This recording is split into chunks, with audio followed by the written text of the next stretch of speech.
Welcome back to Algebra 1 Honors. We're going to continue on. This is the last section in Chapter 9, and it's all about puzzle problems. Now, puzzle problems, you think some of my problems are weird.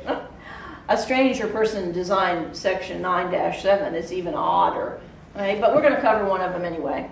You won't see lots of problems like this, but it's worth reasoning your way through some of them. All right, here's one of the problems out of that section. It says, if 1 is subtracted from the numerator of a fraction, so we have a fraction. Okay, so we're going to need a numerator and a denominator. So I would suggest n. Let's see if this is going to write. I would suggest n is our numerator.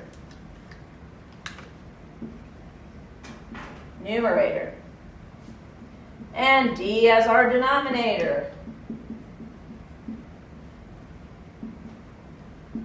Okay. Just because algebra books always pick x and y, try and pick your variable to remind you of what it stands for. So n's the numerator, d's the value of the denominator. Now let's take it apart. It says, so we have a fraction n over d. Right? That's our original fraction.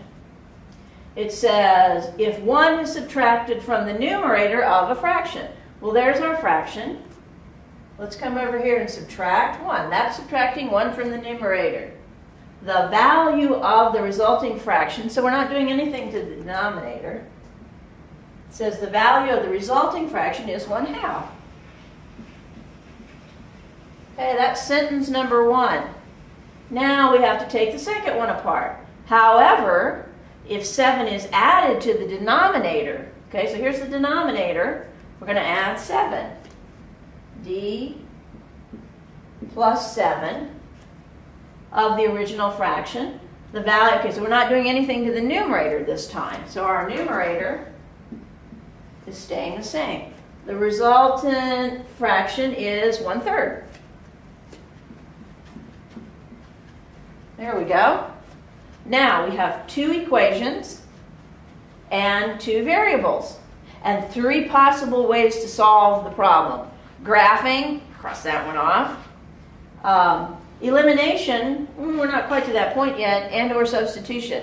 We got to see which one will work. So what we have here, we've already seen these in an earlier chapter, we have what we call proportions. 2 fractions, only fractions on either side of an equal sign that are equal to one another. Okay? And the only way 2 fractions can be equal is if they're cross product. That means if you multiply this way and you multiply this way, those 2 quantities have to be equal. Okay? So for example, if you had 3 6 and 4 8s. Okay, let's see if those 2 are equal. Well, when I multiply this way, I get 24. When I multiply this way, I get 24. So yes, indeed, those are both 1/2. Okay, but our products, when we cross multiply, have to be equal. So we're going to say here, when we cross multiply this way, we get 2 times n minus 1. And when we cross multiply this way, we get d. Okay, now over here, we get 3n when we multiply this way. And 1 times d plus 7, or just d plus 7, when we multiply that way. Okay? All right, now over here, let's distribute our 2. So now we have 2n minus 2 equals d. And over here, we have 3n equals d plus 7. Now, my instinct here would be to do this with elimination, okay? Because we can say we've got, let's do the following. We've got 2n minus d equals 2, when we rearrange this one. Okay? And over here we've got 3n minus d equals 7. Okay? Now, if we multiply one of them by -1, everything by -1, my elimination will work for d. So if I multiply everything up here by a negative, that changes all its signs. That becomes a minus, that becomes a plus, this becomes a minus. So now we have minus 2n and 3n, that gives us 1n, plus d minus d, they give us a 0, equals minus 2 plus 7 gives us a 5. So our n is 5. Now we have to figure out what d is. We can go back to any of our other equations and plug in the 5 for n and see what we get for d. So here's one right here. Let's put the 5 in right there and see what we get. 2 times 5 is 10. 10 minus 2 is 8. So d is going to be equal to 8. Okay?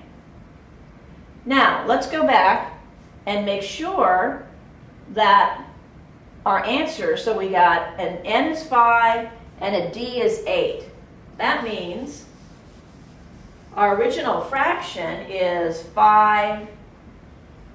N is 5 and d is 8. Now let's get rid of all this and let's look at it fresh so we don't make any mistake that we made again. Okay? All right, it says if 1 is subtracted from the numerator of a fraction, there's our numerator. If we subtract 1, we get 4. Okay? And we don't do anything to the denominator, so the denominator stays an 8. It says that should be equal to 1/2. Well, and it is. 8 this way, 8 this way. They're equal. Now let's check the second sentence. It says if 7 is added to the denominator, here's our denominator. If we add 7, we get 8 plus 7 is 15. We don't do anything to the numerator here, so our numerator stays our 5. And it says that result should be 1/3. Let's see, 15 this way, 15 this way, it checks out. So our original fraction is 5/8. And that's one of the types of puzzle problems.